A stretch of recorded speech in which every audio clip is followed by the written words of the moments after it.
So the metro are still recovering after severe weather over the weekend. Strong winds toppled multiple trees in Douglas, Gwinnett, and Cobb counties. 11 Alive's Karis Belger is in Marietta, where one family had to go to the hospital after multiple trees fell on their home. Karis, you spoke with this family. How's everyone doing? A lot better than they were yesterday. Diedrich Zachary is the person I spoke with. He was in his living room when he says he was woken up by a loud noise that sounded like trains, and he said that noise rippled through his entire home. At one point, he said when trees fell onto his house, he had to help his daughter escape through his bedroom window. Diedrich Zachary and his family spent Monday salvaging what they could. Essentially, everything that used to be a bathroom in the bedroom is now halfway in the garage.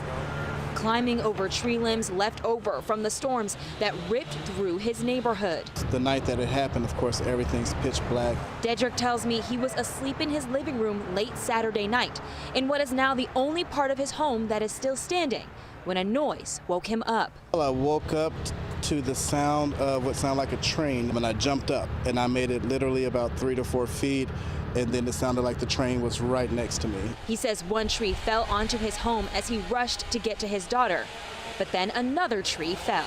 Crawled back, reached around for my phone in the living room, turned the light on, and just yelled her name to keep listening to me tapping on the wall with a limb to get her to crawl to the back window because she was trapped. Thankfully, he says they both made it out alive. The two of them, he says, suffered some bruising, but he's thankful it wasn't worse. Because it could have been worse. I mean, God took away some material things, but he didn't take us away, so that means we still have a purpose.